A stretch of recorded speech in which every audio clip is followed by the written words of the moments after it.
बड़ी जानकारी दे दें आपको। अमेरिका का ईरान पर लगातार हमला जारी है और एक और जोरदार हमला अमेरिका की तरफ से किया गया है। लगातार ईरान पर बमबारी हो रही है। यूएस सेंट्रल कमांड ने कहा कि हमले घातक और जोरदार हुए हैं। 900 से ज्यादा कमर्शियल जहाजों को हॉर्मूज पार करने में मदद का दावा भी किया गया है।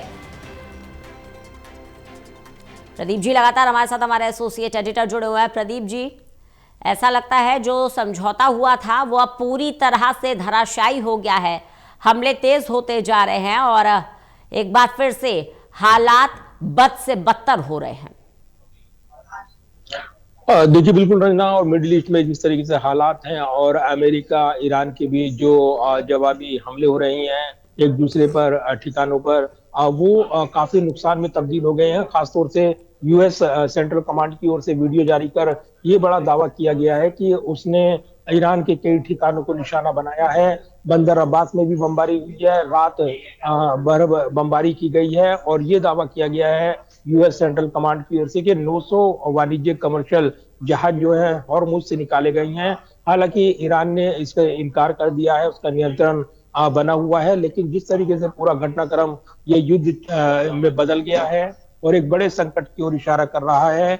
वैश्विक निगाहें इस पर बनी हुई है, लेकिन पूरी तरीके से अब जो यहाँ पर ईरान का जो सिविल इंफ्रास्ट्रक्चर है, उसके जो ठिकाने हैं, सैन्य ठिकाने, इसके अलावा उसकी रसद आपूर्ति और जो उसके रेल ट्रैक है या फिर दूसरे संसाधन, उनको टारगेट किया जा रहा है। और जो ट्रंप ने दावा किया था कि ईरान को बर्बाद कर दिया जाएगा, तो उसको लेकर वो बड़े बड़े दावे करते हुए नजर आ रही हैं। यूएस सेंट्रल कमांड की ओर से भी ये दावे किए गए हैं कि तेहरान को भी टारगेट किया गया, लेकिन ईरान ने जवाबी पलटवार में कुवैत पर मिसाइल अटैक किए हैं, जिनको इंटरसेप्ट किया गया है, ये दावे किए गए, लेकिन नुकसान को लेकर जानकारी साझा नहीं की गई है। तो ये जरूर है कि मिडिल ईस्ट में जो पूरा घटनाक्रम बना हुआ है, एक पूरी तरीके से युद्ध का पूरा मोर्चा अब खुल गया है और जो समझौता हुआ था वो तार तार हो चुका है। तो अब नए सिरे से क्या बातचीत होगी या नहीं होगी, ये बड़े सवाल है। लेकिन बातचीत को लेकर रंजना एक बड़ा बयान हम देख रहे हैं मार्को रूबियो की ओर से, जो कि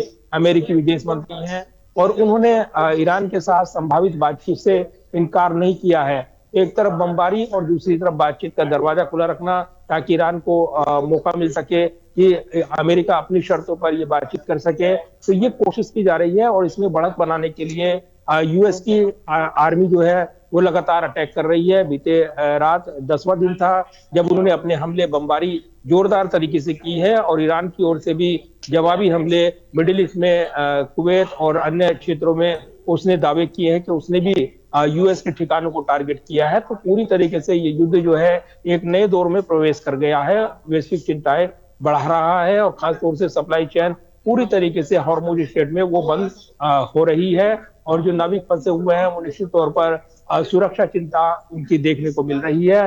भारत के भी शिप अभी हॉर्मुज में फंसे हुए हैं। चलिए, बहुत बहुत शुक्रिया प्रदीप जी हमारे साथ जुड़ने के लिए, इस जानकारी के लिए। और